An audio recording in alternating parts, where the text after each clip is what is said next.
Hello दोस्तों, कैसे हैं आप सब? स्वागत है आप सभी का आपके अपने परिवार ऑफिशियल स्टडी अड्डा चैनल पे। हम लोग दोस्त डेली की तरह आज फिर से UP triple S C PET 2025 के लिए मैथ और ग्राफ तालिका के क्वेश्चंस को सॉल्व करने वाले हैं।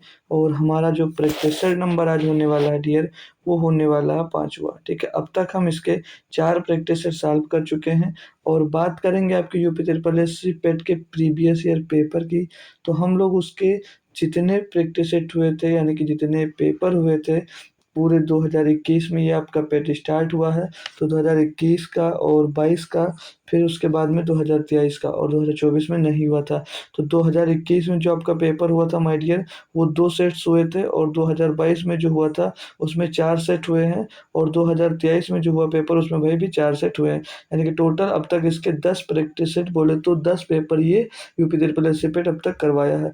तो इन 10 के 10 प्रैक्टिस सेट को मैंने बढ़िया से सीक्वेंस में पहले मैथ्स के क्वेश्चन फिर डीआई के सारे क्वेश्चन को सॉल्व करवाया है। और ये सारे के सारे आपको मतलब इनका सॉल्यूशन जो है वो प्लेलिस्ट बनी हुई है मेरे ही चैनल पे, आपको जाइएगा मिल जाएगी। बाकी लिंक प्लेलिस्ट की मैंने कमेंट बॉक्स में नहीं, आपको डिस्क्रिप्शन बॉक्स में मिल जाएगी। बाकी अंदर जाइएगा प्लेलिस्ट ऑप्शन में, वहाँ पर भी आपको मिल जाएंगे।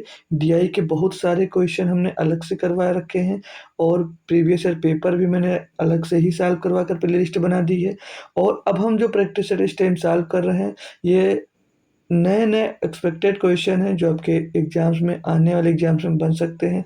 तो इसमें भी जो क्वेश्चन होते हैं ये भी प्रीवियस ईयर ही क्वेश्चन लाता हूँ, हर एक एग्जाम से उठाता हूँ। कोई यूपीएसआई का हो जाता है, या जीडी का, या किसी न किसी एग्जाम्स के उठाए हुए क्वेश्चन होते हैं, यूपी पुलिस के होते हैं, एसएससी के कोई एग्जाम से आए हुए सारे के सारे क्वेश्चन दोस्त होते हैं। तो ये क्लास जो होती है, इस क्लास से हम लोगों को 25 नंबर तैयार होता है। 25 नंबर के क्वेश्चन लोग इसमें करते हैं, क्योंकि जो मैथ आती है भाई, मैथ आती है आपकी 5 नंबर की, यानी कि 5 क्वेश्चन आते हैं। और ग्राफ और तालिका को मिलाकर भाई 4 क्वेश्चन डीआई से पूछे जाते हैं, और एक क्वेश्चन में 5 होते हैं, 5 क्वेश्चन होते हैं, यानी कि लगभग लगभग क्या 20 क्वेश्चन पूरे डीआई के आते हैं। तो टोटल मिलाकर भाई 25 क्वेश्चन हो जाते हैं, और इस एक क्लास से आप लोगों को 25 नंबर का बेनिफिट होने वाला है। तो जो भी आपके पास भाई पेट की तैयारी करने वाला है, उसके पास क्लास को उसके पास क्लास को शेयर कर दीजिएगा, और बुलाइएगा कि मैथ और डीआई की बेहतरीन क्लास यहाँ पर डेली शाम को 8 बजे से चलती है, तो ज़रूर ज्वाइन करें। ठीक है भाई, तो बिना देरी के अब हम स्टार्ट करते हैं क्लास को। अब लाइक शेयर कर दीजिएगा, ठीक है? डेली कर दिया करो यार, बिना कहे भी अपने मन से। तो ये रहा पहला क्वेश्चन भाई, बेहतरीन सा। क्या कहता है, पढ़िएगा हमारे साथ में और करिएगा। कहता क्या है समझेंगे पहले भाई क्वेश्चन को, कि एक कर्मचारी के वेतन में पहले 25% की वृद्धि की जाती है और फिर 12% की कमी की जाती है, उसके वेतन में प्रतिशत परिवर्तन कितना है? तो अगर मैं इसको फ्रैक्शन से करना बताऊं आपको, तो 25% की आपसे मैं पूछूंगा फ्रैक्शन वैल्यू क्या होगी, तो क्या होगा, 1/4 होता है। और जो 12% है, 12% की फ्रैक्शन वैल्यू क्या होगी भैया, 12/100, तो 4×3 = 12, 3/25 ये होता है दोस्त, ठीक है। तो पहले क्या 25% की वृद्धि हुई, यानी कि 4 से कितना हो गया, 5 हो गया। दोबारा में 12% की कमी हुई, यानी कि 25 थी, 25 से घटकर कितनी हो गई, 22 हो गई भाई। तो वो पूछ रहा है कि उसके वेतन में प्रतिशत परिवर्तन कितना है। चेक कर लेंगे भाई, 25 को 100 और 22×5 110। भाई 100 से कितना हो गया, 110 हो गया, यानी कि कितना बढ़ गया, 10 बढ़ गया। किससे बढ़ गया, 100 से। गुणे में भाई 100 कर दोगे, 100 से 100 खत्म हो जाएगा, कितना बढ़ गया, 10%। सिंपल सा क्वेश्चन होता है, और सिंपल सा तरीका होता है इसको सॉल्व करने का। होप करूँगा सभी बच्चों को ये बात समझ में आई होगी, और ये क्वेश्चन भी समझ में आ गया होगा। फार्मूले से अगर करना चाहोगे, तो फार्मूला हमने पढ़ा रखा आपको, x+y और -x×y अपान में 100 कर देंगे। बस पुट करेंगे वैल्यू इनकी, तो एक एक्स पहले 25% की वृद्धि हुई, यानी कि प्लस का 25 हो जाएगा। 25% की वृद्धि हुई तो प्लस के 25, और 12% ये प्लस होगा, ठीक है। 12% की कमी यानी कि -12, और प्लस का x 25, और गुणे में -12 क्योंकि कमी को दर्शा रहा, बटे में 200 कर देंगे। इनको सॉल्व करोगे तो 25 में 12 जाएगा, 13 बचेगा, और 25 गुणे 12 300 होता है, 300 बटे 100 यानी कि कितना आ जाएगा, 3 आ जाएगा। तो 13 माइनस 3 फिर से 10% यहाँ पर आपका आंसर आ जाएगा। तो कोई भी ऑप्शन लगा सकते हो, कोई भी तरीका आप फॉलो कर सकते हो, ये बेस्ट है। इसमें कोई भी क्वेश्चन कैसा भी मिलेगा। अब यहाँ पर वैल्यू अगर सीधे सीधे तो कर लोगे, पॉइंट वगैरह में मिल जाएंगी तो दिक्कतें करेंगी। तो यहाँ पर ये जो मैंने पहले मेथड बताया ये आपके लिए बहुत ही लाभदायक है। चलो अगला देखते हैं भाई, क्वेश्चन नंबर 2 क्या कहता है कि यदि ए रेशियो बी बराबर 1/3 रेशियो 1/5 है, और बी रेशियो सी बराबर 1/7 रेशियो 1/8 है, और सी रेशियो डी बराबर 1/10 रेशियो 1/21 है, तो ए बी सी और डी का हमसे मान पूछा जा रहा है। तो कैसे, देखो यहाँ पर जो फ्रैक्शन में दिया गया है, इनको इजी करके ए रेशियो बी में दिया है, तो इनको ए रेशियो बी में हमको बनाना पड़ेगा फ्रैक्शन खत्म करके। तो फ्रैक्शन कैसे खत्म किया जाएगा, जो हर में दिया है यहाँ पर उसका एलसीएम लेकर ऊपर क्या करोगे भैया, मल्टीप्लाई करा देंगे, ऊपर मल्टीप्लाई करा देंगे। तो यहाँ पर ए रेशियो बी पहले हम लोग अगर ज्ञात करते हैं, तो क्या दिया है ए रेशियो बी 1/3 रेशियो 1/5, तो 3 और 5 का रेशियो हो जाएगा भैया कितना, एलसीएम में रहेगा 15। तो ऊपर कराएंगे जब 15 का हम लोग गुणा और 3 से इसको भाग कर देंगे, 3 पचे 15 आ जाएगा। और यहाँ पर भी 15 का अगर हम लोग गुणा कराएंगे तो 5 3 15, तो 5 3 15 यहाँ पर कितना आ जाएगा 3। ए और बी का रेशियो कितना मिल गया, 5/3। सेम काम करेंगे बी और सी के लिए, तो 7 और 8 का एलसीएम होता है माय डियर 56। 56 का गुणा यहाँ पर भी करवा देंगे, और 56 का गुणा हम लोग यहाँ पर भी करवा देंगे। कोई दिक्कत, कोई परेशानी होगी तुरंत कंफर्म जरूर कर लेना, ठीक है भाई। तो 8 सत्ते 56, 8 सत्ते 56 यानी कि यहाँ पर 8 आ जाएगा, और 7 अट्ठे 56 यहाँ पर 8 7 आ जाएगा। बाकी देखो आ भी सही सही रहा है, वही क्रॉस मल्टीप्लाई कर कर भी आ रहा है, लेकिन जो एलसीएम लोगे यहाँ पर जो सेम है इसलिए मिल रहा है। अगर कहीं कहीं सेम नहीं होगा तो नहीं मिलेगा, लेकिन जो मैं ये मेथड बता रहा हूँ एलसीएम लेकर करने का, ये बेस्ट है। तो 10 और 21 का एलसीएम हो जाएगा भैया 210। तो सेम काम यहाँ पर भी 210 का गुणा यहाँ पर, और 210 का गुणा यहाँ पर भी हम लोग कर लेंगे, ठीक है ना दोस्त। तो यहाँ पर क्या मिल जाएगा भाई, सी और डी का रेशियो यहाँ पर 21, 21 रेशियो 10 मिल जाएगा। अब हमसे ए और बी और सी और डी का रेशियो पूछा था। मैंने आपको पीछे से भरने वाला, मतलब जो पड़ोसी से भरने वाला था वो मेथड सिखाया था, उससे यूजफुल मेथड कोई नहीं होगा रेशियो प्रपोर्शन के लिए। ए बी का रेशियो कितना दिया गया, 5/3 दिया गया है। कितना दिया गया माय डियर, 5/3 दिया गया, यस सर। बी सी का रेशियो दिया गया 8/7 होना चाहिए भाई, यहाँ पर 7 होगा, ठीक है। 8/7 होगा, सही कर लीजिएगा सभी लोग। अगर यही कर लिए हो, यही उतार लिए हो आप लोग, तो यहाँ पर 7 कर लेना, ठीक है ना डियर। 8/7, तो यहाँ पर क्या होगा 7 होगा। और फिर सी रेशियो डी दिया गया है, यानी कि 21/10 दिया गया। कितना दिया गया भाई, 21/10 दिया गया है, ये दिया गया है। अब यहाँ पर हमको क्या ध्यान देना है कि कुछ खाली स्थान जो बच रहे हैं, जो कुछ खाली स्थान बच रहे हैं उनको भरना कैसे है, और उनकी जगह पे क्या भरना है, उन पे भरना क्या है और उनकी जगह पे क्या भरना है। जैसे ये बच गया हमारा, और ये खाली स्थान बच गया, और ये बच रहा भाई, और ये बच रहा है, ये बच रहा है भाई, ये बच रहा है। मैंने आपको सिखा रखा है कि जो ये खाली स्थान होता है हमेशा इसके पड़ोसी से भरो। कहाँ से, इसके पड़ोसी से भरो, और इसके पड़ोसी से ही भरो, ठीक है, इसके पड़ोसी से भरो। तो इसके पड़ोसी से सर भरे कैसे, तो इसके पड़ोस में जो वही भर दो। तो इसके पड़ोस में 3, हमने यहाँ पर 3 भर दिया। फिर इसके पड़ोस में क्या आ गया 3, तो यहाँ पर भी 3 हो जाएगा। इसके पड़ोस में 8 है तो यहाँ पर 8 भरोगे। इसके पड़ोस में 7 था तो यहाँ पर 7 भर दोगे भाई। और इसके पड़ोस में 2 है तो 2, और फिर इसके पड़ोस में 2 आ गया तो 2 आ गया। अब जब 2 आ गया है, मतलब सारे भर गया, तो इनको आपस में मल्टीप्लाई करा देंगे, और इनका इजीली रेशियो हम लोग निकाल सकते हैं। तो 5 अट्ठे 40, 40 दूना 80, 5 अट्ठे 40 दूना 80, 3 अट्ठे 24, 24 दूना 48, 3 सत्ते 21 गुणे 21, 21 गुणे 21 441 हो जाएगा भाई। और रेशियो 7 रे 21 दामा 210, 80। 1 मिनट यार, यहाँ पर देखो हमने गलती क्या कर दी, यहाँ पर गलती जो हमसे हुई है दोस्त, यहाँ पर 21 था, हमने 2 2 लिख दिया। इसके पड़ोस में 21 था यार, हमने 2 2 लिख के रख दिया है। क्या था भाई, 21 था, ठीक है। तो 21 करना पड़ेगा हमको, यहाँ पर 21 करना है, ना कि 2 करना है। ठीक है, देखो अभी थोड़ी-सी गलती से पूरा का पूरा क्वेश्चन हमारा मिस्टेक हो रहा था, ठीक है? 21 करना है, तो अब इनका गुणा करिएगा। तो 8 पंचे 40 यानी कि कितना हो जाएगा 40 गुणे 21 21 और 84 कितना हो जाएगा 840 हो जाएगा। रेशियो लगाएँगे भाई 8 त्रिक 24, 24 रेशियो 21 दिया है, 24 रेशियो 21 तो 21 और 84 का 4 ऐसे लाएगा 8, 21 दूना 42, 42 और 8 42 और 50 504 हो जाएगा भाई। और यहाँ पर 7 त्रिक 21 गुणे 21 441 हो जाएगा। 7 त्रिक 21 गुणे 10 210 हो जाएगा। इन सभी में हम अगर काटते हैं भाई तो सभी में हमको देखने को मिला कि 21 कॉमन मिला है। तो 21 चौक 84 तो यहाँ पर 40 मिल जाएगा।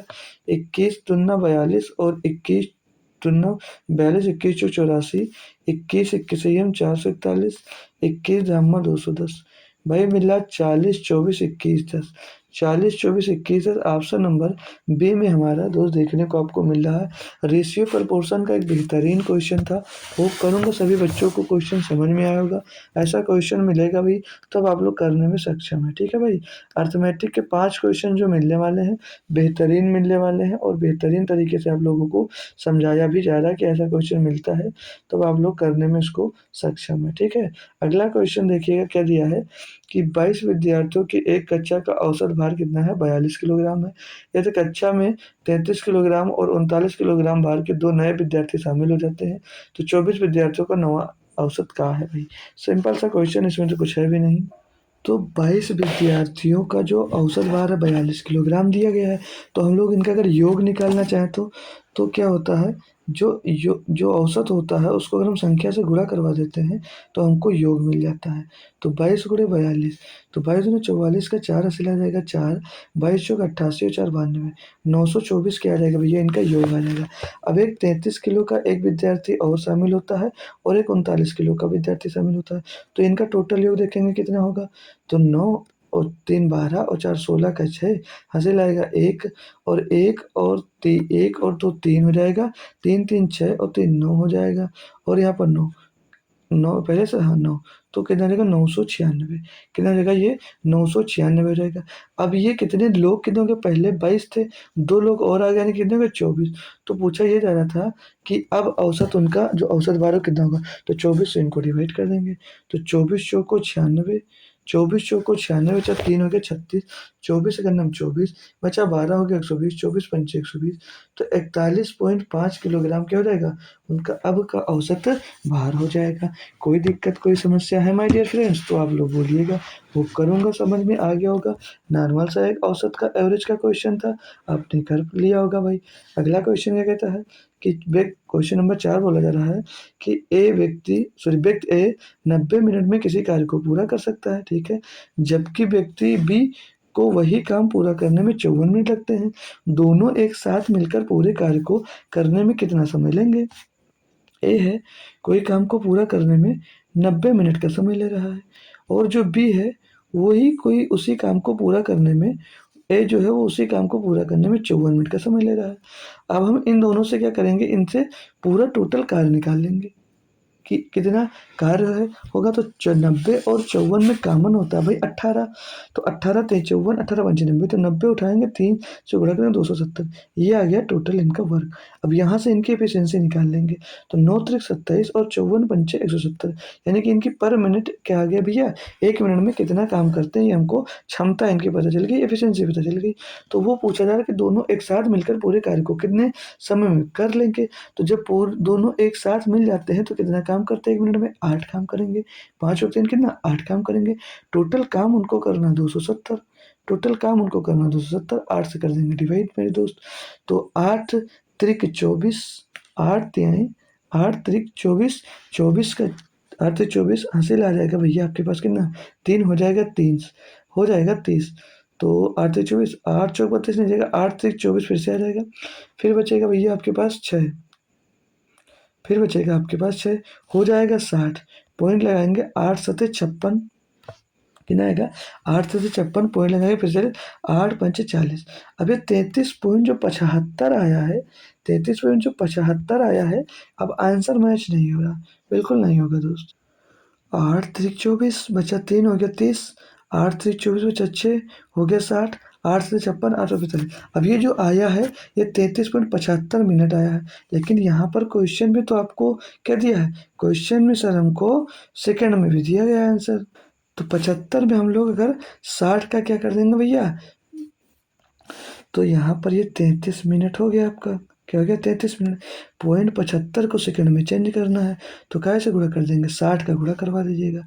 0.75 में 60 का गुणा करवा दो, तो 600, 6 पहले जीरो से गुणा होगा, जीरो मिल जाएगा। 6 पंजे 23 का जीरो से लाएगा 3, 6 पंजे 30, 23 का जीरो से लाएगा 3, 6 7 42 और 3 45। 2 अंक पहले पॉइंट लगा दीजिए। 45 सेकेंड, 33 मिनट 45 सेकेंड। वैसे एक ही आंसर ऐसा मिल रहा था तब भी हम लोग लगा सकते थे, लेकिन चेंज करना आपको बता दिया तो आपको ऐसा क्वेश्चन मिलेगा, तो आप खुद से भी अब कर लोगे, है ना दोस्त। अगला क्वेश्चन 5 नंबर बोला जा रहा है कि 51 और 78 के बीच सभी अभाज्य संख्याओं के गुणनफल का इकाई अंक क्या है भाई। अब सभी गुणनफल का हमको क्या निकालना है, इकाई अंक निकालना है अभाज्य संख्याओं के गुणनफल का। तो अच्छे से इनको करना पड़ेगा, क्यों, क्योंकि भाई देखो 51 से 78 के बीच हमें पहले अभाज्य संख्या ज्ञात करनी पड़ेगी कि अभाज्य संख्या कौन कौन सी होती है। तो 51 तो लेना नहीं, क्योंकि 51 के बीच में लेना है, और 51 अभाज्य संख्या से है भी नहीं। 51 के बाद जो नंबर आता है वो 53 आता है, पहला नंबर 53। अब इनका गुणनफल निकालना है तो इनका गुणा कर दो। 53 के बाद 55 भी कट जाता है, 57 भी कट जाता है, 59 नहीं कटता है, 59 के बाद 61, 61 भी किसी से नहीं कटेगा, 61 के बाद भी ये 63 कट जाता है, 65 भी कट जाता है, 67 नहीं कटेगा, 67 के 69 भी कटेगा, और एक नहीं कटेगा 71, और एक आ जाएगा 73, 73 के बाद 75 से 70 ये सारे कटते हैं। ये संख्या है, इनका गुणा लगा देते हैं यहीं पर, इनका गुणा लगा देते हैं। इनके गुणनफल का इकाई का अंक पूछा जा रहा है, क्या पूछा जा रहा है हमसे, यूनिट डिजिट पूछा जा रहा है। क्या पूछा जा रहा है, यूनिट डिजिट। तो यूनिट डिजिट तो निकालना पता है कि लास्ट वाले अंक का गुणा कराते चले जाइएगा भाई। तो 3 9 27, यहाँ पर 7 मिल जाएगा, 7 1 9 7, यहाँ पर 7 मिल जाएगा, 7 7 49, यहाँ पर 9 मिल जाएगा, 9 1 9 यहाँ पर 9 मिल जाएगा, 9 3 27, यहाँ पर 7। यूनिट डिजिट क्या आ जाएगा, इनकी 7 आ जाएगी। ऑप्शन नंबर बी सही, ऑप्शन नंबर बी यहाँ पर सही। तो यूनिट डिजिट क्या हो गया भैया, 7 हो गया। बहुत ही आसान है भाई। एक इकाई का अंक, number of factor, number of zeros, number of sum factors, ये सब निकालना सीखना है। तो आइए हमारा दोस्त आप लोग संख्या पद्धति की क्लास देख लीजिएगा, नंबर सिस्टम पढ़ लीजिएगा एक बार जाइएगा।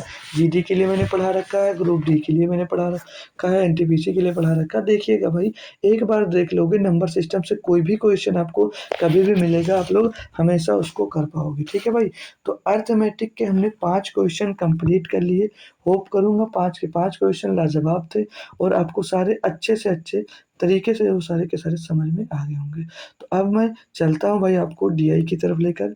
ये रही आज की पहली डीआई, पढ़िएगा, समझिएगा और करिएगा।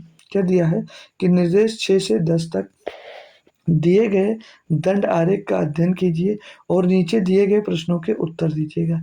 क्या दिया है कि मोतियों की निर्यात करोड़ों रुपए में, ये मोतियों का निर्यात दिया गया हमको, काय में, करोड़ों रुपये में दिया गया।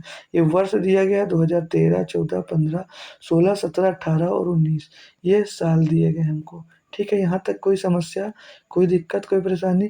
जी सर बिल्कुल नहीं है। तो आगे चलते हैं, क्वेश्चन देखते हैं क्या दिया है। क्या कह रहा है क्वेश्चन में कि किस वर्ष में पिछले वर्ष की तुलना में मोतियों के निर्यात में अधिकतम प्रतिशत वृद्धि हुई है। तो क्या कह रहा है कि किस वर्ष में पिछले वर्ष की तुलना में मोतियों के जो निर्यात हुआ है उसमें अधिकतम प्रतिशत वृद्धि हुई है। तो साल तो कई दिए हैं, एक एक चेक करेंगे काफ़ी टाइम लगेगा। हमेशा मैं आपको सजेस्ट करता हूँ कि ऑप्शन पे आइएगा और एक एक ऑप्शन उठाकर चेक कर लीजिएगा। ऑप्शन जब देखोगे आप लोग तो 2019, तो 2019 का पहले हम लोग डाटा चेक करते हैं। तो ये रहा हमारा 2019, और पिछला वर्ष है इसका 2018। तो देखेंगे कि कितना यहाँ पर निर्यात अधिक हुआ है। तो एक 11.4 कितना दिया है, 11.4 में से आपको घटा देना है 9.5, और बट्टे में क्या कर देना भैया, कितना वृद्धि हुई है, तो बट्टे में वही 2018 आएगा और गुणे में 100, ये करना भाई। तो चाहो तो घटा कर भी कर सकते हो, बाकी डायरेक्ट कर सकते थे। घटाएंगे 14 में 5 जाएगा भैया, 9 बचेगा, और यहाँ पर 10 में 9 जाएगा, 1 बचेगा, 1.9 आएगा। 1.9 का 100 में 2 से गुणा करवा देंगे तो 190 हो जाएगा। सीधे लिख दीजिएगा 190, 190 बटे 9.5 हो जाएगा। तो 9.5 में से हम लोग यहाँ से अगर पॉइंट हटा देते हैं भाई, ओ सॉरी यार, 19, 1.5 बचा, 100 का गुणा करवा दिए, जब रुको 1 मिनट, घटा कर देख लेते हैं कन्फर्म वाला। 14 में 5 गया भैया, 9 बचेगा। और आगे बचा 10, 10 में 9 गया तो भैया 1 बचा पॉइंट। गुणे में 2 100 कर देंगे, और बट्टे में भाई यहाँ पर 95 कर देंगे। तो ये पॉइंट से पॉइंट हट जाएगा भाई। तो ऊपर 1900 बटे में 95, तो 95 दुगना होता है 190। 190 पीछे जीरो, तो 20% मिल जाएगा। यानी कि 2019 में जब हम लोग देख रहे हैं तो कितना वृद्धि हो रहा है, 20% का हो रहा है। तो इसको छोटा सा लिख लेंगे, यहाँ पर छोटा सा थोड़ा लिख लेंगे, ताकि हमारा कैलकुलेशन जो हो रहा है ना वो सभी का आ जाए, क्योंकि चारों मंथ का हमको यहीं पर निकालना पड़ेगा, चारों साल का। ठीक है, तो थोड़ा सा बचाना है हमको अपना रफ का। तो 95 घटा कितना आ गया था, 20% यहाँ पर आ रहा था। कितना वृद्धि हुआ है भाई, तो 20% का वृद्धि हुआ, याद रखेंगे। अब हम लोग ऑप्शन चेक करते हैं अगला 2014 का। तो 2014 ए रहा, देखेंगे 2013 में भाई। तो 10.8, 9.9 से 9.9 से कितना बढ़कर हो गया भाई, 10.8 हो गया। तो यहाँ पर डायरेक्ट घटाएंगे हम लोग भाई। तो 18 में 9 जाएगा, 9 बचेगा। 18 में 9 जाएगा मेरे लाल, तो 9 बच जाएगा। और यहाँ पर आगे बचेगा 9, 9 में 9 जाएगा जीरो, तो पॉइंट कितना बढ़ रहा है, 9। किससे बढ़ रहा है, 9.9 से बढ़ रहा है भाई। और मल्टीप्लाइड बाई क्या कर देंगे, 100 कर देंगे बस। यहाँ से भी इसको सॉल्व करते हैं जब मेरे दोस्त, तो ये पॉइंट से पॉइंट हट जाएगा, 9 का 9, 9, 9 से 11 बढ़ेगा। 100/11 जब करते हैं भाई, 100 इसको जब हम लोग घेरा करते हैं भाई, तो यहाँ पर 100/11 आपका कितना आ रहा है, 11×9 99। बचेगा एक, कटेगा नहीं, पॉइंट लगाए 100, फिर से जीरो, 11×9 99। तो 9.9% आएगा, तो ये तो कभी नहीं हो सकता। ऑप्शन नंबर जब हम लोग 18 देखते हैं, सॉरी सी देखते हैं, तो 18 में 9.5 है, और ये बढ़कर कैसे हुआ, 6.5 से। तो 6.5 से 9.5 हुआ, यानी कि कितना बढ़ रहा, 3 बढ़ा हुआ। सीधे दिख रहा है किससे, 6.5 से। और मल्टीप्लाइड बाई 100 कर देंगे भाई। इसको जब अपन लोग सॉल्व करते हैं भाई, यहाँ से पॉइंट हटा देते हैं और यहाँ पर बढ़ा देते हैं, हो जाएगा 30। अब अगर हम लोग 5 से इसको काट देते हैं, तो 5 छक्के 30, 5 से काटेंगे भाई 13 बार जाएगा। और ये हो जाएगा 600/13, 600/13 हो जाएगा। तो 13 चौको 52, बचेगा भैया 8, हो जाएगा भैया 80। तो 13 पचे 65, लगभग 13 छः 78 होगा। तो 46% के कुछ आसपास आएगा। छोड़ दीजिए, यहीं पर पूरा कैलकुलेट मत कीजिएगा। 17 में देखेंगे तो यहाँ पर है भैया 65, और यहाँ पर है 5.2। कितना बढ़ रहा है, 13 बढ़ रहा है। कितना बढ़ा, 1.3 बढ़ रहा है। कितना बढ़ रहा है, 1.3 बढ़ रहा है। पूछूंगा किससे बढ़ रहा है, तो भाई 5.2 से बढ़ रहा है। 5.2 से बढ़ रहा है, मल्टीप्लाइड बाई 100 कर दीजिएगा भाई। हटाएंगे जब यहाँ से पॉइंट, तो ये पॉइंट हट गया। 13 चौको 52, 4 से 100 को काट दिया, 25% आ गया भाई। तो वृद्धि पूछा था सबसे ज़्यादा कहाँ पर हुई है, तो सबसे ज़्यादा 2019, सॉरी 2018 में हुआ। कितने का, 46 पॉइंट कुछ प्रतिशत का हमको दिख रहा है। तो लगभग हम लोग 46% देखेंगे, तो 2018 यहाँ पर आपका एकदम सटीक और सही जवाब दोस्त हो जाता है। एक डीआई का बेहतरीन क्वेश्चन था, आपने इसको सॉल्व कर लिया। ऐसे ही और भी क्वेश्चन है इसके, उनको भी आप लोग सॉल्व करिएगा दोस्त, ठीक है। क्या है इस क्वेश्चन में, समझेंगे इनको भी। क्या कह रहा है कि क्वेश्चन नंबर 7, 2013 से 2019 की अवधि के लिए निर्यात कितने वर्षों के लिए औसत से अधिक है। 2013 से 2019, ठीक है। तो हमको पहले क्या करना है, 2013 से लेकर 2019 तक की बात कर रहा है कि इनका जो औसत है, उस औसत से जो इनका निर्यात है वो कितने वर्षों में अधिक है। तो पहले इनका टोटल हमको निकालना पड़ेगा, इन सभी का टोटल करना है। तो टोटल करना भाई, तो इनको जोड़ लीजिएगा फटाफट, और एक एक पॉइंट को ध्यान से जोड़िएगा। तो 9 और 8 17, 17 और 8 25, 2 27, 27 और 5 32, 5 37 और 4, 37 और 4 41, 41 का एक हासिल आपके पास आ रहा भैया 4। और 4 और एक 5, 5 और 9, 5 में 9 जुड़ेगा भैया, 5 में 9 जुड़ेगा 14, 14 में 6 जुड़ेगा भैया 20, 20 में 5 जुड़ेगा 25, 25 में 7 जुड़ेगा भाई 32, 32 में भैया 0 जुड़ेगा 32 रहेगा, 32 में 9 जुड़ेगा फिर से 41 का 1 हो जाएगा, फिर से हासिल आपके पास 4 आ जाएगा। तो 4 में 1 जुड़ेगा 5, 5 में 1 जुड़ेगा भैया 6, और एक अंक बाद पॉइंट है हम लोग लगा देंगे, तो 61.1। टोटल साल कितने हैं, 1 2 3 4 5 6 7 से डिवाइड कर देंगे, तो 7×8 = 56, 7×8 = 56, 5 बचेगा 51 हो जाएगा, पॉइंट लगा देंगे। तो 7×7 = 49, 8.2, 2 बचेगा भैया 20, तो 8.7 ही रखिएगा। अब ये जितना आया ना, ये जितना आया ना, ये कह रहा है कि कितने वर्षों में कितने वर्षों में जो आपका कितने वर्षों में जो आपका औसत है, वो औसत से निर्यात आपका अधिक है। तो हम लोग जब चेक करते हैं ना माय डियर फ्रेंड, तो 8.7 से यहाँ पर अधिक है, यहाँ पर भी अधिक है, और यहाँ पर भी अधिक है, और यहाँ पर अधिक है। यानी कि कितने में अधिक दिख रहा है, तो हमको सर यहाँ पर 4 जगह 4 वर्षों में अधिक लग रहा है। कितने में? 4 वर्षों में सर अधिक लग रहा है। तो जब 4 वर्षों में अधिक लग रहा है, तो आप लोग 4 जिसमें ऑप्शन में है, डी में दिया है सर, तो डी आपका सही जवाब हो जाएगा। डी आपका बिल्कुल सही जवाब दोस्तों हो जाएगा। नॉर्मल क्वेश्चन था, आपने कर लिया। अगली डीआई मतलब इसी डीआई का अगला क्वेश्चन क्या कहता है मेरे दोस्त, समझेंगे।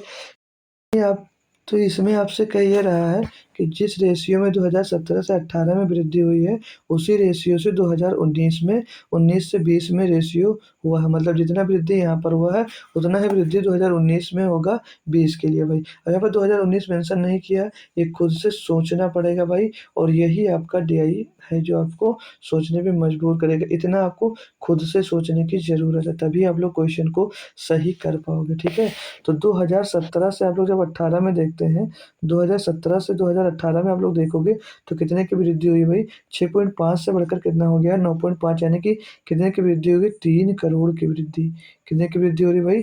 3 करोड़ की वृद्धि। तो ये पूछा जा रहा है कि तो 2020 में मोतियों का निर्यात करोड़ों रुपए में कितना था? तो 2019 में था 11.4 करोड़।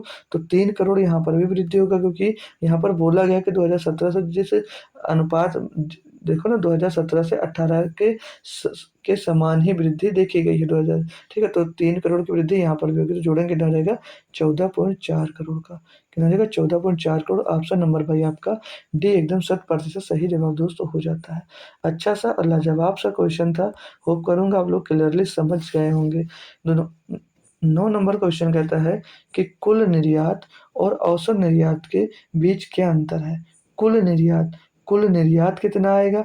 तो कुल निर्यात हमने जोड़ा था हमारे अभी 61.1 आया था, और औसत जो आया था वो 8.7 के करीब आया था। जी सर, इनका अंतर आपसे पूछा जा रहा है क्या? इनका अंतर पूछा जा रहा है भैया, घटा दीजिएगा सिंपल सा बस।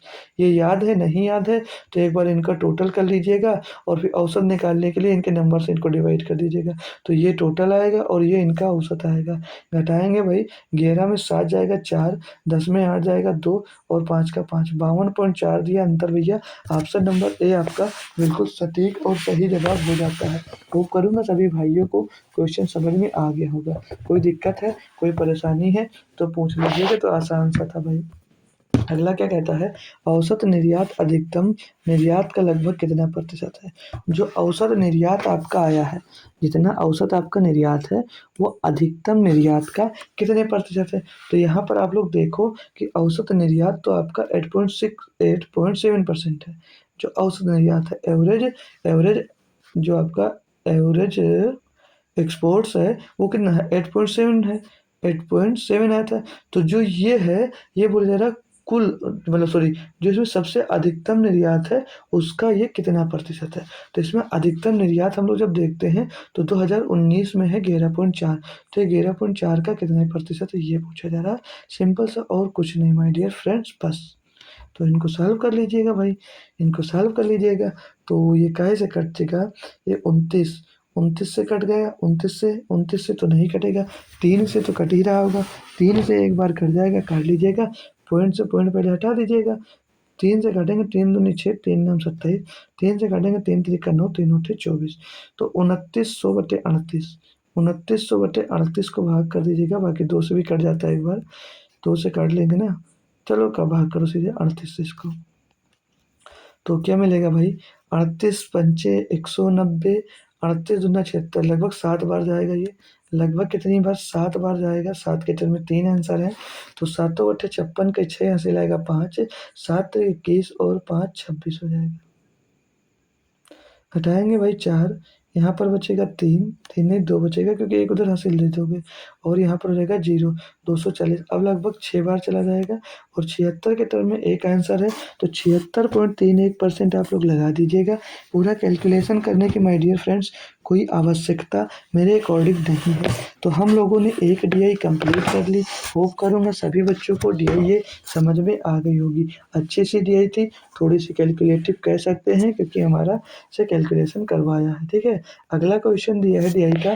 बोला क्या जा रहा है कि निर्देश 11 से 15 दिए गए प्रश्नों के उत्तर देने के लिए निम्नलिखित ग्राफ का अध्ययन कीजिएगा। बोला जा रहा है कि दिए गए कंपनियों में कंपनी द्वारा अर्जित प्रतिशत लाभ दिया गया और लाभ बराबर क्या दिया गया है, आय माइनस व्यय बटे में व्यय और गुणे 100 कर देंगे तो हमको यहाँ से क्या मिल जाता है, लाभ प्रतिशत मिल जाता है। ठीक है, ये भी जो डीआई है ये भी लाजवाब ही डीआई होने वाली है। तो जो डॉट डॉट करके है ये कंपनी 2 है और जो डॉट डॉट डॉट नहीं है पूरा ब्लैक है माय डियर वो कंपनी 1 है।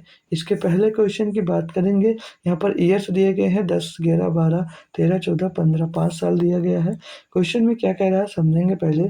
बोला जा रहा है 2010 में कंपनी 1 का जो व्यय है वो 400 करोड़ रुपए था, तो उसकी आय क्या थी। तो व्यय मतलब क्या होता है माय डियर, व्यय होता है एक्सपेंडिचर यानी कि खर्च। क्या होता है भैया, खर्च होता है। तो जो व्यय दिया गया है वो कितने दिया, 400 करोड़ दिया गया है। तो आय आय निकालनी है हमको, क्या निकालनी भाई, आय निकालनी है। तो और जो ये डाटा दिए गए ना ये क्या है, ये इनके प्रतिशत लाभ है, मतलब ना दिए गए वर्षों में कंपनियों द्वारा अर्जित लाभ, ये जितने परसेंट का लाभ हुआ ना वो लाभ इनका दिया गया है। अगर ये डाटा नहीं दिख रहे हैं तो कोई बात नहीं, मैं कर रहा हूँ समझ लीजिएगा। तो यहाँ पर हमको सिर्फ और सिर्फ व्यय दिया गया है, हमसे आय पूछा जा रहा है। तो यहाँ पर फार्मूला क्या लिखा है कि लाभ परसेंट यानी कि profit percent is equal to क्या होता है, मैंने आपको पढ़ाया भी है formula. Profit percent is equal to आय यानी कि इनकम, इनकम क्या है, आय यानी कि इनकम माइनस का एक्सपेंडिचर यानी कि व्यय बटे का एक्सपेंडिचर और मल्टीप्लाइड का 100। यही तो है भाई, यही तो फार्मूला में लिखा गया है जी सर। तो आइए इनको हम लोग सॉल्व करते हैं यहाँ से। तो हमको आय निकालना है, अगर आय यानी कि इनकम की वैल्यू में सीधे रखता हूँ, इनकम में सीधे निकालता हूँ तो इनकम बराबर क्या हो जाएगा, तो इनकम बराबर यहाँ पर हो जाएगा माय डियर, इनकम बराबर हो जाएगा इनकम बराबर जो लाभ हो रहा है वो लाभ, इनकम बराबर जो लाभ हो रहा है वो लाभ हो जाएगा। ये तो एज इट इज ऐसे ही वैल्यू आप लोग पुट कर सकते हो, ऐसे ही वैल्यू हम लोग पुट कर लेते हैं ताकि आपको भी प्रॉब्लम ना हो। तो प्रॉफिट जो परसेंट दिया गया है 2010 में, ये रहा 2010 में किसकी बात की गई, कंपनी एक की बात की गई जो ब्लैक है, कितना 40%। प्रॉफिट कितना हो रहा है उसको भी 40% का हो रहा है बराबर, इनकम पता नहीं है, एक्सपेंडिचर दी गया है था 400 करोड़, 400 करोड़ बटे में ये 400 करोड़ और गुणे में ये कितना आ जाएगा भैया, यहाँ पर 100 आ जाएगा। गुणे में यहाँ पर कितना आ जाएगा भाई, 100 आ जाएगा। यहाँ तक कोई दिक्कत कोई परेशानी हो मेरे दोस्त तो आप लोग पूछ सकते हो। जी सर बिल्कुल नहीं, अगर नहीं है तो अब इनको सॉल्व करेंगे। तो 40 की तरफ ये बटे में है भैया, ये जाकर उधर गुणे में हो जाएगा। तो 40 गुणे क्या हो जाएगा भैया, 400 हो जाएगा और 100 गुणे में है तो इधर आकर डिवाइड में हो जाएगा 100 और ये माइनस का 400 है तो इधर आएगा तो प्लस का 400 हो जाएगा और बराबर में ये इनकम। इसको सॉल्व करोगे आपको इनकम मिल जाएगी, जो इनकम ही यहाँ पर पूछा गया था। अब इसको सॉल्व करेंगे तो डबल जीरो से डबल जीरो खलास हो जाएगा। यहाँ पर क्या हो जाएगा 160, 160, 160 और प्लस का 400 हो जाएगा। इनको टोटल जोड़ेंगे भाई तो कितना आ जाएगा 560 करोड़ और यही आपकी इनकम आ जाएगी, यही आपकी इनकम आ जाएगी। इनकम एक्सपेंडिचर वाली डीआई से सभी बच्चों को डर लगता है लेकिन इतनी भी टफ नहीं होती कि डर लगे। मानता हूँ भाई होता है टफ, लेकिन कुछ अगर समझदार हो, समझदारी से समझ लियो क्वेश्चन एक बार तो ऐसा क्वेश्चन करने में फिर दिक्कत आपको नहीं आएगी। अगला क्वेश्चन देखो इसमें का क्या कहता है, चलते हैं भाई 12 नंबर पे हम। ठीक है, 12 नंबर पे क्वेश्चन जाता है, क्या कह रहा है कि यदि 2014 में तो कंपनी दो की जो आय है वो 300 करोड़ है, 300 करोड़ रुपए थी, तो उसका व्यय क्या था भाई। देखो अब की बार हमको आय दिया है, व्यय पूछा है, बात कंपनी दो की 2014 की कर रहा है भाई। हमको अब की बार आय दिया है और व्यय के बारे में पूछा जा रहा है। कोई दिक्कत नहीं डियर, हम लोग कर लेंगे इसको भी। अब इसमें हमको व्यय निकालना है तो व्यय निकालेंगे। फार्मूला हमको पता है क्या होता है, लाभ बराबर आय माइनस व्यय बटे व्यय गुणे 100। तो लाभ यहाँ पर कितना 35% दिया गया है, तो लाभ को क्या लिख दोगे भैया 35 पहले ही दिया गया था, बराबर में जो इनकम है 300 करोड़ दी गई है, कितनी दी गई 300 करोड़ और व्यय मतलब खर्चा माइनस का व्यय लिखो या एक्सपेंडिचर के साइन ईज से डिनोट कर देंगे, बटे में भी ई है और गुणे में भी ये 100 दिया गया है। इसको जब हम अपन लोग सॉल्व करते हैं मेरे दोस्त, तो ई जाकर 35 में गुणा हो जाएगा तो 35 ई बन जाएगा यहाँ पर, और 100 आकर इसके नीचे डिवाइड हो जाएगा भैया, क्योंकि ई भाग में था तो गुणा में आ गया, 100 गुणे में था तो भाग में आ गया। कोई दिक्कत है सर? बिल्कुल नहीं है सर। बराबर में इधर क्या बच जाएगा, 300 माइनस का ई बच जाएगा। इसको जब हम लोग सॉल्व करेंगे भाई, तब पर 0.35 ई बच जाएगा भाई। और इस साइड में बराबर में क्या, 300 माइनस का ई है। अब इस ई को, ये ई इधर माइनस का इधर भेजेंगे तो प्लस का हो जाएगा, तो इधर क्या हो जाएगा, ई और प्लस का 0.35 ई इज इक्वल टू 300। ये ई है भैया, कुछ और मत समझ लेना। बराबर में 300, तो ई और 0.35 ई मिलकर क्या बना देंगे, 1.35 ई बना देंगे, और बराबर में क्या, 300 हो जाएगा। और अब यहाँ से ई की वैल्यू निकालोगे, यानी कि एक्सपेंडिचर निकालोगे, तो क्या मिलेगा आपको, ई बराबर 300 बटे में 1.35। ठीक है, इनको सॉल्व करेंगे मेरे बंधु, तो पॉइंट से हटाएंगे तो डबल जीरो बढ़कर कितना आ जाएगा, 30,000 बना देगा। काटेंगे इसको 5 से, तो 5 दूनी 10, 5 सत्ते 35, 5 से काट देंगे इसको, 5 छक्के 30, 6,000 हो जाएगा। 6,000 बटे 27, तो 27 दूना 54, 6 बचेगा, फिर से सर 27 दूना 54, 6 बचेगा, फिर से सर 27 दूना 54, फिर 6 बचेगा, पॉइंट लगाना 27 दूना 54, तो 222.2 कर आएगा लगभग। तो ऑप्शन नंबर ए हम लोग भाई यहाँ पर लगा सकते हैं, जो कि ऑप्शन नंबर ए में हमको दिया गया था। बहुत ही बेहतरीन और लाजवाब क्वेश्चन था, आपने इसको कर लिया। तो इनकम एक्सपेंडिचर से अगर डर लग रहा है तो ऐसे डीआई को ज़रूर देखें, और नहीं समझ में आए तो एक दो बार ज़रूर रिवाइज कर लीजिएगा, फिर क्लियर हो जाएगा। अगला क्वेश्चन क्या कहता है मेरे दोस्त, समझेंगे कि ये 2011 में दो कंपनियों की आय बराबर है। 2011 में दो कंपनियों की जो आय है वो बराबर है, तो उसके व्यय का अनुपात क्या है। अगर इनके दोनों कंपनियों का जो आय दिया गया है वो बोला जा रहा है 2011 में बराबर है, इस 2011 में जो इनका आय है अगर बराबर है, तो उनके व्यय का अनुपात हमसे पूछा जा रहा है। तो देखो, कंपनी एक में जब देखते हैं हम लोग भाई, तो 35% का लाभ है, और कंपनी दो में देखेंगे तो 30% का यहाँ पर हमको क्या मिल रहा है, लाभ मिल रहा है। तो कंपनी वन काहे की बात करेंगे, तो आय जब समान है, इनकम जब समान है, तो हम लोग इनकम को क्या मान लेते हैं, इनकम को हम लोग मान लेते हैं एक्स। क्या इनकम जो है क्या हो जाएगी, एक्स हो जाएगी। तो उनके व्यय का अनुपात यानी उनके एक्सपेंडिचर का मान पूछे, तो कंपनी वन का जो इनकम व्यय होगा उसको ई वन, और कंपनी टू का जो व्यय है उसको ई टू हम लोग यहाँ पर मान लेंगे। तो अब आते हैं हम लोग अपने फार्मूले पे। हमको यहाँ पर क्या दिया, प्रॉफिट लाभ दिया, मतलब परसेंट लाभ दिया। तो लाभ जो है वो कितना है भाई, कंपनी एक के लिए, कहे कि कंपनी एक के लिए, तो जो लाभ है 2011 में बोला था ना कितना, 35 का लाभ है। कितने का लाभ है, 35 का। तो सीधे इसको हम लोग 0.35 लिखें, समझ जाओगे ना कैसे। जैसे ये दिया था ना, आय बराबर व्यय बटे व्यय गुणे 100, तो 100 हमेशा जाकर उसको किसको डिवाइड कर देता है, आपके प्रॉफिट को। तो सीधे हम लोग पहले से डिवाइड करके लिख देते हैं। तो पहले से डिवाइड जब कर देंगे तो क्या मिल जाएगा, 0.35 इज इक्वल टू कैसे, देखो एक स्टेप कर देता हूँ फिर कंफ्यूज हो जाओगे आप लोग। तो ये 35 का लाभ हुआ है, बराबर में इनकम को हमने एक्स मान लिया है, और जो एक्सपेंडिचर था उसको ई वन माना है। पहले के लिए, पहली कंपनी के लिए कितना माना है, ई वन माना है, और दूसरी के लिए ई टू माना था। तो यहाँ पर ई वन बटे ई वन, और गुणे में क्या हो जाएगा भैया, 100 हो जाएगा।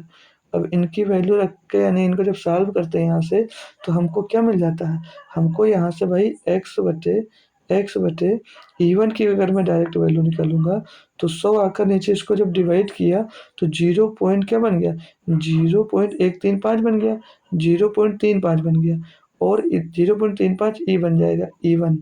ये ई जाकर इधर गुणा भी तो होगा जी सर। अब यहाँ से जब हम लोग निकालते हैं, सर इसको गुणा करने पे आएगा, देखो एक मिनट, पूरा स्टेप करता हूँ बाकायदा आपको, तब अच्छे से क्लियर होगा। तो ये 35 ई वन हो जाएगा, और बट्टे में 100 आ जाएगा, और बराबर में इधर x माइनस ई वन दोस्त बच जाएगा। ठीक है, ई वन यहाँ पर बच जाएगा। तो यहाँ से जब इसको हम लोग भाग देंगे, तो ये 0.35 ई वन बचेगा, और बराबर में इधर x माइनस ई1 आ जाएगा। तो इस ई1 को जब हम लोग इस साइड में भेजेंगे तो ये x बराबर क्या हो जाएगा, ये x बराबर हो जाएगा 1.35 ई1। तो ई1 को वहाँ ना लिखकर यहाँ पर सीधे लिख दीजिए कहाँ पर, इसके बटे में। तो x बटे ई1 बराबर क्या हमने निकाल लिया 1.35। 1.35 इसको हम लोग कुछ देर के लिए समीकरण 1 मान लें। बिल्कुल विस्तार से हम बताते चल रहे हैं, बाकी चाहूँ तो इसको मैं डायरेक्ट भी आपको बता सकता हूँ, ठीक है। लेकिन समझ में आया आपको, ये बहुत ही ज़्यादा कंपलसरी है। दूसरे में देखते हैं जब कंपनी 2 में, तो इनका प्रॉफिट है भैया यहाँ पर 30%। कितना है, 30% है। सेम काम इसके लिए भी होगा, सेम काम इसके लिए भी होगा, और आय तो सभी दोनों के लिए समान थी, लेकिन इनका व्यय हमने यहाँ पर E2 मान लिया था। क्या मान लिया था, E2 मान लिया था। बट्टे में भी E2 आएगा भाई, और गुणे में यहाँ पर क्या आ जाएगा, 100 आ जाएगा। अब इसको जब सॉल्व करते हैं, सेम आंसर जो यहाँ पर मिला है वही आंसर यहाँ पर भी मिलने वाला है। तो इसकी जगह पे क्या, जीरो यहाँ पे 35, यहाँ पर 30 हो जाएगा, बाकी कुछ नहीं। तो x बटे E2 सीधे लिखिएगा, x बटे E2 लिखिएगा, बराबर में 1.30 लिख दीजिएगा। ये आप लोग समझ सकते हैं खुद से, ठीक है। और इसको समीकरण जब 2 नाम आप लोग चाहो तो दे सकते हो। अब उस क्या करो, आप लोग समीकरण 2 को 1 से भाग दे दो। समीकरण 2 को 1 से जब हम लोग भाग दे देंगे समीकरण 2 को, तो x बटे E2 को थोड़ा अच्छे से लिखते हैं ना, जगह की कमी हो रही है हमारे पास। x बटे E2 हो जाएगा ये, और इसको जब भाग देंगे हम लोग समीकरण 1 से, तो ये यहाँ पर भाग होकर पलट जाएगा। तो E1 बटे x हो जाएगा, और बराबर में यहाँ पर 1.30 था, और इसको भाग का ऐसे दे दिए 1.35 से दे दिए। इसको सॉल्व कर लो, आपका आंसर यहाँ से मिल जाएगा। तो x से x कैंसिल हो जाएगा, पॉइंट से पॉइंट खत्म हो जाएगा। तो 130 यहाँ पर E1 बटे E2, E1 बटे E2 बराबर 130, 130 बटे 135। काफ़ी कैलकुलेशन दोस्त यहाँ पर भी हमसे हो रही है। 5 से काटेंगे इसको, 5 दूनी 10, 5 छक्का 30, 5 से काटेंगे भाई 27 बार आएगा। 26 रेशियो 27 भैया इनके इनकम का जो एक्सपेंडिचर है उसका रेशियो आएगा 26 रेशियो 27। ऑप्शन नंबर भाई बी एकदम से सटीक और सही जवाब आपका दोस्त हो जाता है। होप करूँगा दोस्त क्लियर होगा एकदम से क्वेश्चन भाई। क्या कहा था, समझ लेना दोनों कंपनियां बराबर, तो उनके व्यय का अनुपात कितना आ गया भैया 26 रेशियो 27, जो कि बी में हमको दिया गया था। अगला क्वेश्चन देखेंगे इस पे भाई, क्या कह रहा है कि 14 नंबर में वर्ष 2010 से 2012 तक कंपनी 2 के लाभ में प्रतिशत वृद्धि कितनी है। जो यहाँ पर ये 1 कॉमन हुआ है इसको हटा दीजिएगा, ये कहीं पर नहीं, ठीक है। अब 2010 में हम लोग देखते हैं लाभ, क्या देखते हैं लाभ। तो 2010 में कंपनी 2 का देखेंगे, तो कंपनी 2 का जो लाभ है वो कितना 30% है। कितना भाई 30% है। और 2012 का जब चेक करते हैं, 2012 में कंपनी 2 का जो लाभ है वो है 40%। कितना, वो 40%। तो पूछा जो 40% लाभ है, वो जो 40% लाभ में प्रतिशत वृद्धि कितनी है। तो भाई वो उसका 30 है, उसका 40 है, उसका 30 उसका 40 से कितना अधिक है भैया, 10% अधिक है। किससे अधिक है भैया, किससे अधिक है सर, 30 से अधिक है, गुणे में 100। बिल्कुल संभलप्पू सा दोस्तों क्वेश्चन था। परसेंटेज ये हटा देंगे तभी तो गुणे में 100 लगा देंगे भाई, तभी तो गुणे में 200 लगा देंगे। काटा पीटी करेंगे भाई तो ये जीरो से, क्या कर रहे हैं मेरे दोस्त, कि ये जीरो से ये जीरो कैंसिल हो जाएगा। 100/3 का मतलब होता है 33 से 1/3 है 33.33%, जो कि ऑप्शन नंबर बी में दिया गया है, जो कि ऑप्शन नंबर भाई बी में दिया गया है। इसका लास्ट क्वेश्चन समझ लीजिएगा। इसका लास्ट क्वेश्चन क्या कह रहा है कि ये 2015 में दोनों कंपनियों का व्यय जो है वो 2015 में दोनों कंपनियों का व्यय बराबर है, तो उनकी आय का अनुपात ज्ञात कीजिए। अभी हमको आय दिया था, व्यय के बारे में पूछा जा रहा है। अब की बार व्यय दे दिया गया हमसे, अब क्या पूछ लिया गया, आय पूछा जा रहा है। तो इसको भी आप लोग आसानी से भाई कर सकते थे। जो व्यय दिया गया है, व्यय को हम लोग क्या करेंगे, व्यय को कुछ मान लेते हैं, क्या कर लेते हैं भाई, व्यय को कुछ हम लोग मान लेते हैं, फिर आसानी से इसको कर पाएंगे, ठीक है ना। तो कहा है आपसे कि यह 2015 में दोनों कंपनियों का जो व्यय है वो क्या जाएगा, दोनों कंपनी का व्यय भाई बराबर दिया गया है। तो व्यय हमको पता नहीं है, हम लोग क्या करते हैं, व्यय हमको मानना पड़ेगा। तो यहाँ पर अगर हम लोग बात करते हैं किसमें, 2015 में, 2015 में, तो यहाँ पर जो इनका लाभ दिया गया है वो लाभ दिया है, लाभ कितना माय डियर 60% है। 60% है, मैं 60% के फ्रैक्शन वैल्यू में पूछूंगा आपसे। तो 60 बटे क्या हो जाएगा, 60/100 यानी कि 3/5 हो जाएगा। कितना हो जाएगा ये, 3/5 हो जाएगा। और यही लगे हाथ मैं दूसरी कंपनी के लिए पूछता हूँ, 50% दिया गया है इसका भैया, 50% है तो इसका फ्रैक्शन वैल्यू में पूछूंगा तो कितना होगा, 1/2 होगा। कितना होगा, 1/2 होगा। यहाँ तक कोई समस्या तो नहीं है, यहाँ तक कोई समस्या किसी भाई या बंधु को तो नहीं है, बिल्कुल नहीं है। तो हमको यहाँ पर जो आय होगा, यहाँ पर जो आय होगी वो क्या होगी, आय होगी, ये दोनों को जोड़ेंगे तो 5 और 3 आपकी क्या हो जाएगी, आय। कंपनी एक के लिए आपकी जो आय आएगी वो हो जाएगी 8, और जो व्यय आएगा, व्यय हो जाएगा भैया आपका 3 नहीं 5 होगा। व्यय कितना है, 5 है। यानी कि देखो, प्रॉफिट कितने का हो रहा है आपको, 3 का हो रहा है, और 3 में से आय बराबर क्या होता है भाई, आय बराबर होता है आपका, आय बराबर होता है प्रॉफिट, जितने का प्रॉफिट हुआ उसके, और गुणे में व्यय, बटे में 100 प्लस का व्यय करते हैं तो हमको क्या मिल जाता है, हमको मिल जाता है माय डियर आय। तो आय हमने इसमें जितना व्यय हुआ उसको प्लस मतलब जितना लाभ मिला उसको प्लस करें तो हमको क्या मिल गया, हमको मिल गया 8, ये हो गया आपका आय, और ये 5 जो है वो क्या हो जाएगा, आपका व्यय हो जाएगा। ठीक है, यहाँ तक कोई समस्या नहीं। सेम काम दूसरी कंपनी के लिए, सेम काम दूसरी कंपनी के लिए, तो 2 और 3 आपका आय कितनी है, यहाँ पर 3 हो जाएगी, और व्यय आपका कितना है भैया, 1। व्यय आपका कितना, नीचे जो 2 दिया कितना है, व्यय आपका 2 है भाई। अब ये समीकरण 1 और समीकरण 2 मतलब हम मान लेते हैं इनको, तो इनको इक्वल करेंगे, इनका हम लोग क्या करेंगे, इक्वल करेंगे, इनका क्रॉस मल्टीप्लाई करा दो सीधे। तो 2 × 8 = 16 और 3 × 5 = 15, तो 16:15 आपका आंसर आ जाएगा, बस और कुछ नहीं करना था, और कुछ नहीं करना था, सिर्फ और सिर्फ इनका अनुपात यही नॉर्मली हमको बताना था। होप करूंगा भाई ये क्वेश्चन क्लियर होगा। हो गया, तो आइए कुछ और भी क्वेश्चन कर लेते हैं। ये भी डीआई हमारी कंप्लीट हो गई है। ठीक है, तो ये भी लास्ट डीआई है, ये तो बहुत ही आसान है, टफ नहीं है, थोड़ा जल्दी जल्दी कर लेते हैं ताकि अपने टाइम पे हम लोग क्लास कंप्लीट कर लें। बोला जा रहा है, निर्देश प्रश्न संख्या 16 से 20 तक निम्नलिखित वृत्त आरेख में से एक परिवार द्वारा एक वर्ष में विभिन्न चीज़ों पर किए गए खर्च को दर्शाया गया है।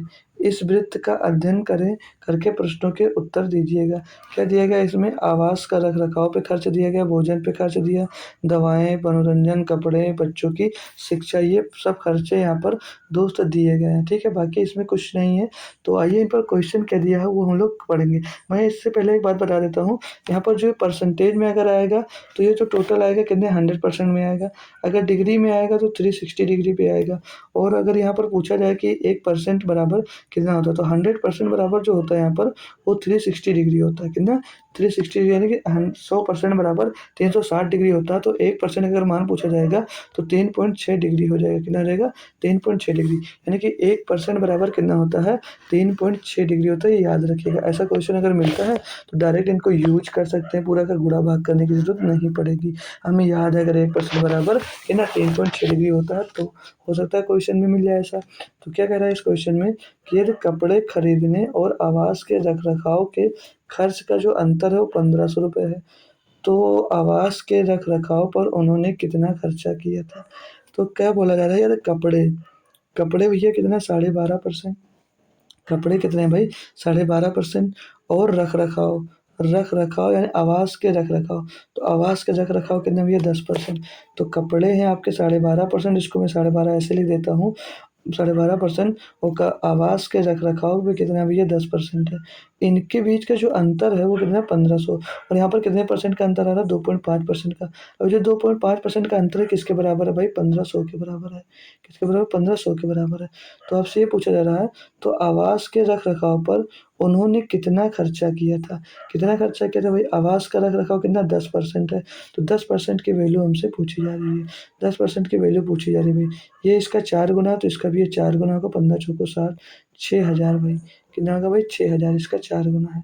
तो 6000 आपका सही जवाब देश हो जाएगा। कुछ भी करने की ज़रूरत नहीं है, बिल्कुल सिंपल सा क्वेश्चन था और आपने अच्छे से इसको कर लिया। पहला क्वेश्चन हमने कंप्लीट कर लिया। अगला क्वेश्चन क्या कह रहा है भाई, पढ़िएगा पूरा क्वेश्चन। मतलब रेखा वृत्त रेखा के अंतर्गत मनोरंजन पर किए गए खर्च को कितने अंश के कोण से निरूपित किया गया। अब देखो भाई, हमने जो भी बताया वही आ गया। वृत्त के अंतर्गत मनोरंजन, मनोरंजन रहा ये आपका 10%। जो ये 10% बराबर पूछा जा रहा है कि कितना डिग्री होगा, कितने अंश का कोण ये बना रहा है जो मनोरंजन है। मैंने आपको अभी बताया था कि 1% बराबर कितना होता है, 3.6 डिग्री। अब यहाँ पर 10% बराबर पूछा जा रहा है। जब 1% बराबर 360 डिग्री है तो 10% बराबर कितना होगा, 3.6 डिग्री, अपान में 1 × मल्टीप्लाइड बाई 10 तो कितना आ जाएगा 36 डिग्री आपका आंसर हो जाएगा। पूरा कैलकुलेशन करने की ज़रूरत नहीं है। नहीं पता होता सर तो क्या करते, सर कुछ नहीं करते, आपको करना पड़ता क्योंकि हमको पता था। तब आप लोग मानते 100% इज इक्वल टू 360 डिग्री बराबर निकालना हमको 10%, 10% की वैल्यू निकालते 100 से डिवाइड करते, आता हमको यही, ठीक है। बाकी हमने कर लिया, होप करूँगा समझ में आ गया होगा। बाकी और भी कैसे किया जा सकता था, 10% है भैया मनोरंजन, परसेंट हटाएंगे बटे में 100 आ जाएगा, गुणे में 360 डिग्री का कर देंगे गुणा, आपका आंसर आ जाएगा भाई। एक जीरो एक जीरो एक जीरो एक जीरो खत्म, 36 डिग्री आपका आंसर आ जाएगा। ये भी तरीका बढ़िया है और जो मैंने बताया था वो भी काफ़ी बढ़िया है, ठीक है। 18 नंबर क्वेश्चन क्या कहता है कि यदि परिवार पर पूरे वर्ष में खर्च की गई कुल राशि 35,000 रही, मतलब पूरे परिवार में खर्च गई कुल राशि 35,000 रही हो, तो उसमें से बच्चों की शिक्षा तथा भोजन पर कुल खर्च कितना था। टोटल जो धनराशि खर्चा हुई इन पर वो अगर 35,000 है पूरे परिवार पर, तो उसमें बच्चों की शिक्षा, ये रही बच्चों की शिक्षा और भोजन पर, ये रहा आपका भोजन पर खर्च, कुल खर्च कितना है। तो टोटल खर्च कितना भैया 55%, 30 और 25% बच्चों की शिक्षा पर, 30% भोजन पर, तो कितना हो जाएगा 55%। तो इसका 55% निकालने से अच्छा है आप लोग जो भी आंसर होगा 11 का मल्टीपल जरूर होगा, चेक कर लेंगे भाई 1 मिनट।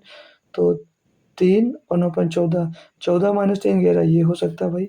ये आ जाएगा 5 1 6, 6 माइनस 9 3 आएगा, ये नहीं हो सकता। ये चेक करेंगे 7 और 1 8 और 9 5 14 कभी नहीं होगा। 8 और 1 9, 9 5 14 5 आएगा, ये भी नहीं होगा। ऑप्शन नंबर 1 हमारा सही जवाब होगा। पूरा कैलकुलेट करने की कोई ज़रूरत ही नहीं पड़ने वाली थी भाई। बाकी करोगे तो 1 जीरो 2 जीरो 1 जीरो जो जीरो खत्म हो जाएगा, पीछे जीरो आ जाएगा। 35 पंचे 175 का 5 चला जाएगा 17, 35 पंचे 175 और 17 192, 19,000, 19,250 जो कि ऑप्शन नंबर 1 में दिया गया था। क्या भाई इससे आसान कुछ नहीं है, कुछ थोड़ा बहुत डिविजिबिलिटी रूल का यूज करो, ये सब पढ़ा रखा भाई, तभी मैं आज ये यूज करवा रहा हूँ आपको। अगला क्वेश्चन क्या कह रहा है भाई, पढ़ेंगे इसको भी। बोला जा रहा है यहाँ पर कि यदि पूरे वर्ष में परिवार द्वारा खर्च की गई कुल राशि 50,000 रुपये हो, तो उनमें से उन्होंने कपड़े खरीदने के लिए कितने रुपए खर्चा किए। टोटल अगर 50,000 रुपये पूरे फैमिली पे खर्चा किया जाता तो कपड़े पर, कपड़े कितने भैया 12.5%, तो इसका 12.5% निकालना है। तो 12.5 लिख दो भैया, 12.5 बटे में 200 लिख दो, ठीक है। अब इसको सॉल्व कर लो, तो यहाँ से पॉइंट हटा देंगे, नीचे जीरो आएगा, 3 जीरो से 3 जीरो खलास हो जाएगा। 50 गुणे 125, 125 पंचे 625 हो जाता है, पीछे एक जीरो आ जाएगा भाई। तो 6250 रुपये, option number A. Option number A. कितनी इजी दी आई है, कितने अच्छे से आप लोग कर पा रहे होंगे। अब आपको भी मज़ा आ रहा होगा भाई, ठीक है, आपको भी मज़ा आ रहा होगा। अगला क्वेश्चन जैसे ये दिया गया है कि भोजन पर दवाओं पर किए गए कुल खर्च का अनुपात कितना है। यानी कि भोजन पर जितना खर्चा किया गया, भोजन पर 30% खर्चा किया गया है, और दवाओं पे जो खर्चा किया गया उसका अनुपात, दवाओं पे 12.5% खर्चा किया गया है भाई, ठीक है। इनका रेशियो निकालना है, तो 30 रेशियो 12.5, इनकी वैल्यू मत निकालो अलग अलग, सीधे निकाल लो इनका। तो पॉइंट हटाएंगे भैया, यहाँ पर पॉइंट हो जाएगा, बाकी जो परसेंट था, परसेंट से परसेंट हमने क्या क्या काट दिया। अब यहाँ पर पॉइंट हटाया इधर 300 हो गया, 25 से काटेंगे, 25 से करना 25, 25 दूना 50, 25 पंचे 125, 12:5, option number C. Option number C आपका सटीक और सही जवाब हो जाता है। ये डी हमारी हो गई दोस्त कंप्लीट। अब हमारे पास 10 मिनट का टाइम है, पूरे 1 घंटे की आज क्लास बना लेते हैं। तो ये कुछ यूपीएसआई के में पूछे गए क्वेश्चन है, इनको भी आपको थोड़ा सा टाइम निकाल कर समझा देते हैं, ठीक है भाई। तो ये क्या कह रहा है कि निर्देश, 2 क्वेश्चन है मात्र इसके, बोला जा रहा है निर्देश 21 से 22 दी गई तालिका का अध्ययन करें और नीचे दिए गए प्रश्न का उत्तर दें।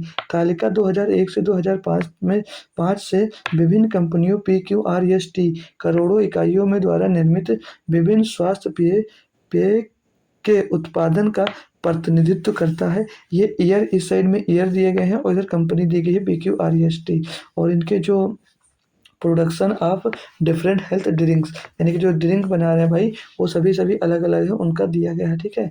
क्या कहा है क्वेश्चन पढ़ेंगे डियर, 2 ही क्वेश्चन है इसमें, ज़्यादा नहीं है। बोला रहा दिए गए वर्षों के लिए कंपनी आर, ये रही हमारी कंपनी आर का कुल उत्पादन करोड़ इकाइयों में है। यानी कंपनी आर का जो कुल उत्पादन है ये करोड़ इकाइयों में हमसे पूछा जा रहा है। तो हमको क्या करना है, यहाँ पर इनको टोटल जोड़ना है। लेकिन इनको टोटल जोड़ने से भी बचा जा सकता है क्या सर, क्या सर इनको टोटल जोड़ने से भी बचा जा सकता है, वो कैसे बच सकते हैं? हम लोग जब ऑप्शन पे आते हैं, अगर ऑप्शन देखते हैं, अगर ऑप्शन में यूनिट डिजिट जो होता है वो हमेशा डिफरेंट होता है। अगर सभी चार के चारों ऑप्शन में यूनिट डिजिट डिजिट जो है आपका वो डिफरेंट, यानी कि यहाँ पे 4 है, यहाँ पर 7 है, यहाँ पर 3 1 है। तो इसको किया जा सकता है कैसे सर? इनको जोड़ेंगे जब तो 4 4 2 6 6 4 10 10 और 11 0 जोड़ेगा 11 में तो 11 ही रहेगा। यानी कि इकाई का अंक जो आएगा वो 1 आएगा और इकाई का अंक सिर्फ और सिर्फ ऑप्शन नंबर डी में आता है, तो ऑप्शन नंबर डी हमारा लग जाएगा। पूरा कैलकुलेट करने की ज़रूरत नहीं पड़ेगी। बाकी चाहोगे तो पूरा कैलकुलेट करोगे तो आपका 2131 सही आंसर आ जाएगा। मैं नहीं करवाने वाला हूँ। ये यूपी एसआई का क्वेश्चन है भाई, आपके 25 नवंबर 2021 में 21 के शिफ्ट सेकंड में दोस्त पूछा गया था। ठीक है भाई, इतना आसान क्वेश्चन। और इसी का दूसरा पार्ट क्या कह रहा है कि वर्ष 2003 में सभी कंपनियों का कुल जो उत्पादन है वो करोड़ इकाइयों में क्या है।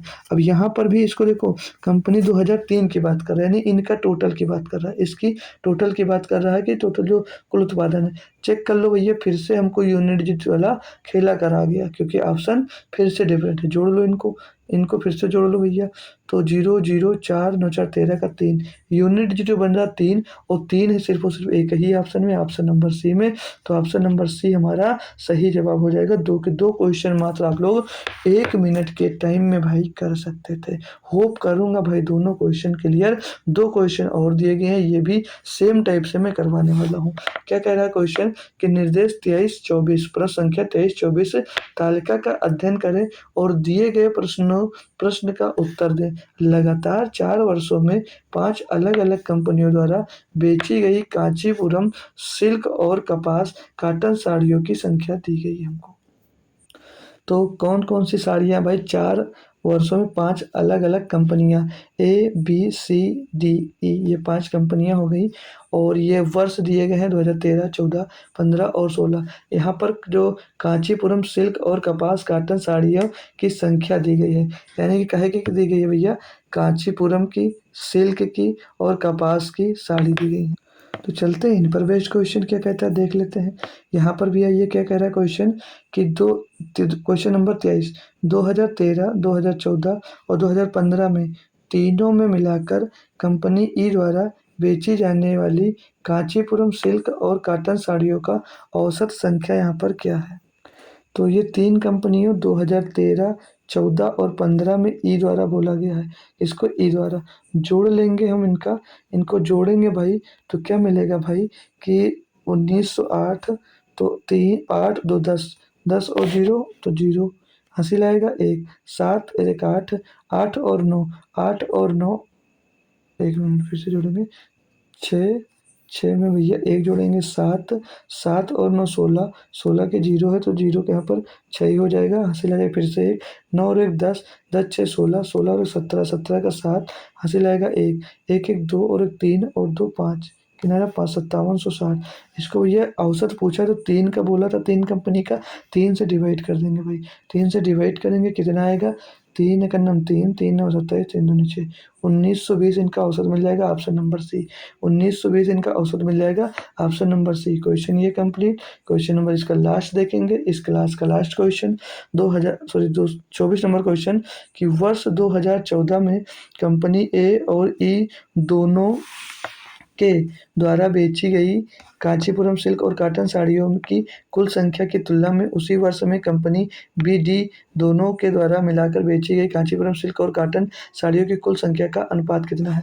तो ए और ई भैया 2014 में, 2014 में ए और ई की जो संख्या है, बोला जा रहा है कांचीपुरम सिल्क और साड़ियों की संख्या उसी संख्या की तुलना में उसी वर्ष में बी और डी, उसी वर्ष में बी और डी की बात कर दिया गया, बी और डी द्वारा मिलाकर बेची गई, बी और डी द्वारा मिलाकर बेची गई साड़ियों जो साड़ी है उनकी अनुपात पूछा जाएगा। तो रेड वाला एक में जोड़ दीजिएगा, 4 2 6, 4 2 6, 9 4 13, 3 सिलाएगा 1, 3 6 9 और 1 10 का 0 सिलाएगा 1, 1 1 2 और 1 3 हो जाएगा, 3036। कितना आ गया भाई? 3036। हरा वाला जोड़ दीजिए, 6 4 10 का 0 सिलाएगा 1, 6 4 10 का 0 सिलाएगा 1, 7 6 13 13 1 14 4 सिलाएगा 1 और 2 2 4 6 और 1 1 2 2640। काटा पीटी करेंगे, रेशियो मिल जाएगा 0 से 0, नहीं, 0 नहीं है। 4 से काट दीजिएगा, 4 सत्ते 28, 2 बचेगा 23, 4 पंचे 20, 4 नम 36, 4 से काटेंगे, 4 छंग 24, 2 बचेगा, 4 छंग 24, 0 660 आ जाएगा भाई। और ये 23 से कट जाएगा क्या? 23 दूना 46, नहीं 3 से कटेगा, 3 दूनी 6, 3 बचे 15, 3 त्रिक 9, 3 दूनी 6, 3 दूनी 6, 220 आ गया भाई। फिर काहे से कटेगा? फिर से 3 से कटेगा, 3 से नहीं कटेगा अब भाई। अब ये 11 से कट जाएगा, 11 दूना 22, 11 तिया 33, 11 दूना 22, 20, 23/20, 23/20, ऑप्शन नंबर भाई सी। ऑप्शन नंबर सी आपका सही जवाब दोस्त इसके लिए हो जाता है। तो ये भी हमारा क्वेश्चन कंप्लीट हुआ। तो आज के हम लोग 24 क्वेश्चन सॉल्व किए, जिसमें 5 क्वेश्चन आपको अर्थमेटिक के मिले और 19 क्वेश्चन आपको डीआई के क्वेश्चन मिले, जिसमें प्रीवियस ईयर क्वेश्चन थे, यूपीएसआई के भी क्वेश्चन हमारे शामिल थे। तो आज की क्लास माय डियर कैसी रही? हमने आज बहुत ही स्लोली आपको क्लास करवाया। तो कैसे लगी क्लास, ये बात हमको कमेंट बॉक्स में हर एक बच्चा ज़रूर बताएगा, तभी हमको अच्छा लगेगा कि हाँ आप लोग ध्यान से पढ़ भी रहे थे। ठीक है भाई, अगर नहीं बताओगे तो फिर गलत बात है। तो कमेंट बॉक्स में ज़रूर कमेंट करिएगा कि आज की क्लास कैसी लगी। तो मिलते हैं कल शाम को। और ये जो पीपीटी अभी मैंने मतलब सॉल्व करवाई है, ये पीपीटी आपको अभी ये टेलीग्राम चैनल है मेरा, आप लोगों को लिंक इसकी कमेंट बॉक्स में पिन की गई है, वहाँ से जाइए मेरा ग्रुप ज्वाइन कर लीजिएगा और हम वहाँ पर पीपीटी मिल जाएगी, आप लोग सॉल्व करिए। वहाँ पर आपको प्रीवियस ईयर पेपर भी इसका मिल जाएगा और प्रीवियस ईयर पेपर के मैंने सॉल्यूशन कराकर प्लेलिस्ट बना दी गई है, तो वहाँ से भी जाइएगा। पूरे प्रीवियस ईयर पेपर का भी आप लोग सॉल्यूशन एक ही जगह पे आपको मिल सकता है। ठीक है, तो क्लास के बारे में कुछ कमेंट करिएगा। मिलते हैं कल शाम को 8 PM पर एक बार फिर से। तब तक ले थैंक यू सो मच दोस्तों। जय हिंद, जय भारत।